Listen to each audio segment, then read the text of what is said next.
अस्सलाम वालेकुम my YouTube family, कैसे हैं आप सब। उम्मीद करती हूँ आप सब ठीक ठाक होंगे, खैर खैरियत से होंगे। तो यहाँ जी हमारे दिन का आगाज़ हो चुका हुआ था। एज़ यूजुअल मैंने सबसे पहले पानी पिया और फिर मैं नाश्ते की तैयारी में लग गई। आज सबसे पहले तो मैं आप सबका बहुत बहुत बहुत ज़्यादा शुक्रिया अदा करना चाहती हूँ कि आप सब ने मेरे व्लॉग्स को इतना पसंद किया, मुझे इतना प्यार और सपोर्ट दिया। आज उठते उठते हम लोगों को काफ़ी देर हो गई थी, ऑलमोस्ट 12-1 बज गए हुए थे और ये वीडियो के चक्कर में मैंने थोड़ी सी आज चाय भी उबाल ली थी। तो खैर ये क्रोसान पड़े हुए थे, मैंने सोचा कि इनके ऊपर बटर लगा लेती हूँ, मुझे बटर लगा के इनका टेस्ट और भी अच्छा लगता है। और साथ मैंने चाय बना ली थी और अपना नाश्ता बनाने के बाद मुझे ख़्याल आया कि मैंने इंसान के लिए तो कुछ भी नहीं बनाया। फिर मैंने फटाफट से इज़हान के लिए भी एग बना लिया और उसको नाश्ता करवा दिया। थोड़ी सी लाडियाँ करने के बाद आज मैंने जाना था लॉन्ड्री करने के लिए। कपड़े काफ़ी ज़्यादा इकट्ठे हुए थे, 2 हफ़्ते हो गए हुए थे ऑलमोस्ट हमने लॉन्ड्री नहीं की थी। और इधर हमारे पास घर में वॉशिंग मशीन अभी नहीं है, तो बाहर से ही लॉन्ड्री करनी पड़ती है।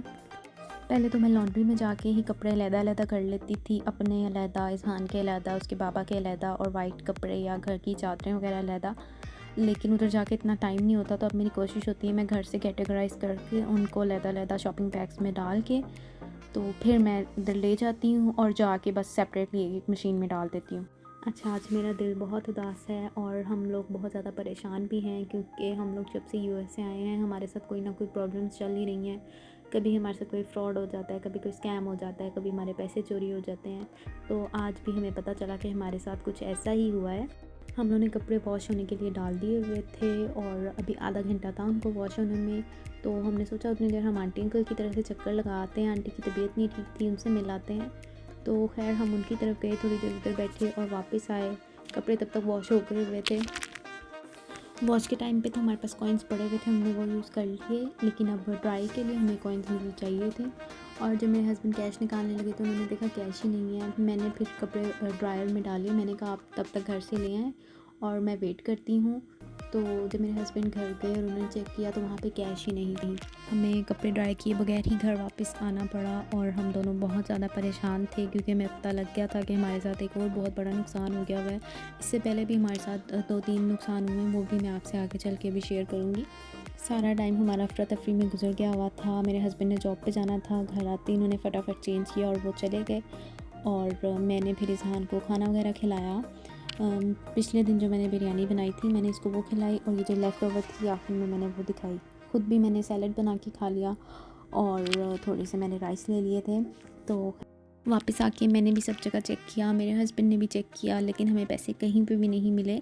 तो वो $700 जो ऑलमोस्ट मेरे हस्बैंड के पास थे, कंक्लूजन यही निकला कि वो उनकी जैकेट में ही थे और उन्होंने एज़ इट इज़ अपनी जैकेट जो है फ्राइडे वाले दिन वहाँ पे हैंग की थी जिधर सब स्टाफ मेंबर्स के कपड़े हैंग होते हैं।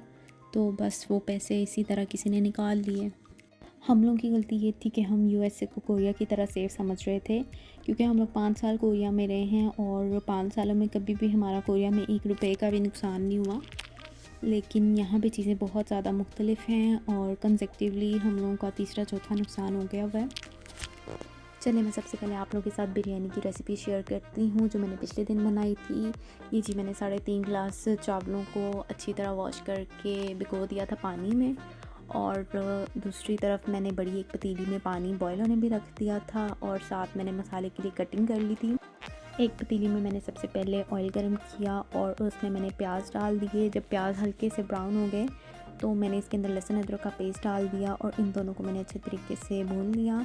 फिर मैंने इसके अंदर चिकन ऐड कर दिया और मैंने उसको कुक होने दिया थोड़ी देर। जब चिकन थोड़ा सा कुक हो गया तो मैंने इसके अंदर डाल दी टमाटर और हरी मिर्चें और दूसरी तरफ मेरा चावलों का पानी भी बॉईल हो गया हुआ था। तो फिर मैंने उसके अंदर स्पाइसेस अपने ऐड कर दिए। उसके अंदर मैंने डाला था थोड़ा सा ज़ीरा, बे लीफ, दालचीनी, 2 चम्मच नमक और 1 बड़ी इलायची। चिकन को ढक के उसको पकाने के बाद मैंने इसके अंदर डाला 1.5 चम्मच नमक, कुटी लाल मिर्च, बिरयानी मसाले के 3 चम्मच ऑलमोस्ट और थोड़ी सी लाल मिर्च और ज़ीरा पाउडर, दैट्स इट। इसके अलावा मैंने इसके अंदर और कुछ नहीं डाला। तो जी अब पानी का दोबारा बॉईल आ गया था और मैंने इसके अंदर चावल डाल दिए थे और मसाले के अंदर मैंने दही डाल के इसकी भुनाई कर ली और मसाला रेडी हो गया था।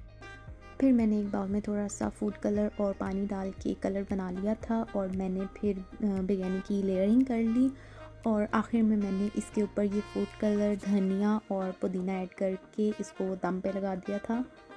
बहुत ही मज़ेदार की ये बिरयानी बनी थी और मेरे हस्बैंड को बहुत पसंद आई थी, उन्होंने इसकी बहुत ज़्यादा तारीफ़ की। आप भी ये मस्ट ट्राई करें।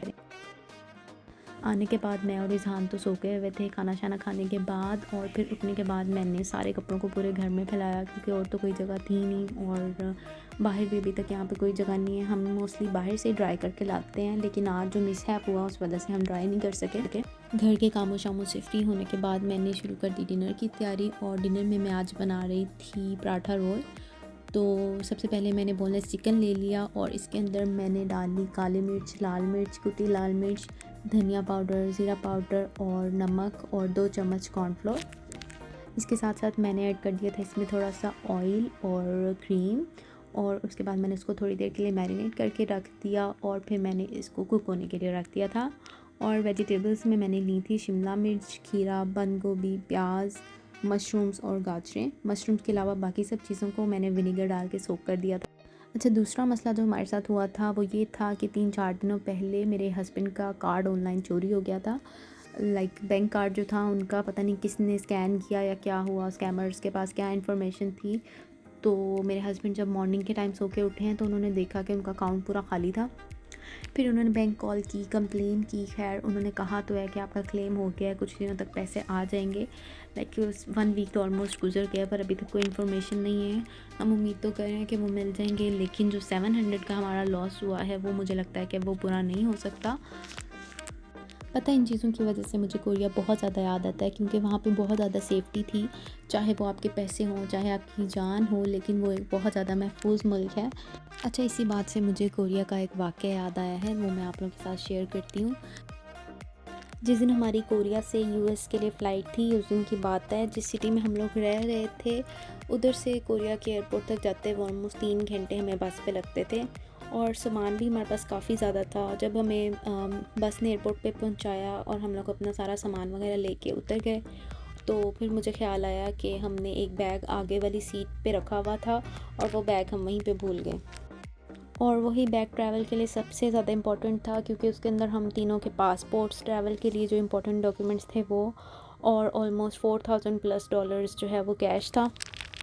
वो बस भी तब तक काफ़ी आगे चली गई हुई थी। मेरे हस्बैंड ने फ़ौरन टैक्सी ली और वो बस के पीछे तो गए हैं, लेकिन फिर भी हम बस को कैच नहीं कर सके। एयरपोर्ट पे लगातार हर सिटी से बसेस आ रही होती हैं, तो मेरे हस्बैंड को पहले बस स्टैंड तक जाते काफ़ी टाइम लग गया, और मुझे भी एयरपोर्ट पे बैठे 2 घंटे हो गए हुए थे और बोर्डिंग का टाइम ऑलमोस्ट ओवर होने वाला था।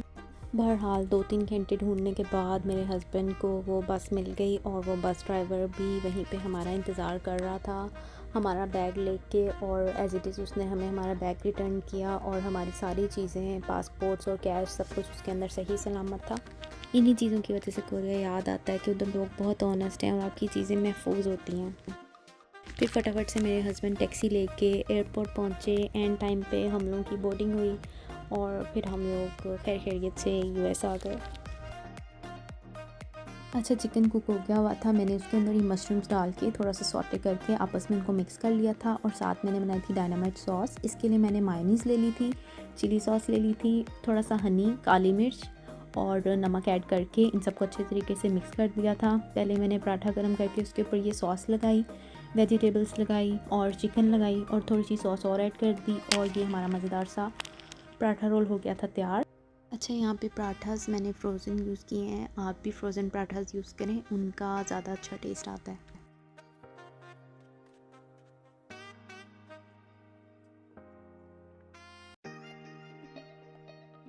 डिनर हम लोगों ने कर लिया हुआ था। उसके बाद मैंने लगानी थी दही। दही मैं मोस्टली घर पे ही लगाती होती हूँ, कभी लेनी हो तो बाहर से भी ले लेती हूँ, लेकिन मोस्टली मैं घर पे ही लगाती हूँ। सबसे पहले मैंने दूध गर्म कर लिया था और उसको मैंने फिर थोड़ा सा नॉर्मल होने दिया। नॉर्मल होने के बाद मैंने उसको बॉक्स में डाला और इसके अंदर मैंने 1 से 1.5 चम्मच दही डाल दी, और इसको बंद करके मैंने किसी वार्म प्लेस में रख दिया। मैं अपने माइक्रोवेव ओवन के अंदर रख देती होती हूँ, तो सुबह तक बहुत मज़ेदार सी दही जो है वो तैयार हो जाती है। तो जी, यहाँ पर हमारा दिन हो गया हुआ था ख़त्म। अगर आपने मेरा व्लॉग पूरा वॉच किया है और आपको अच्छा लगा है तो मेरे व्लॉग को लाजमी लाइक करें और मेरे चैनल को भी सब्सक्राइब करें, और हमें अपनी दुआओं में याद रखें और अपना बहुत सारा ख्याल रखें। अल्लाह हाफ़िज़।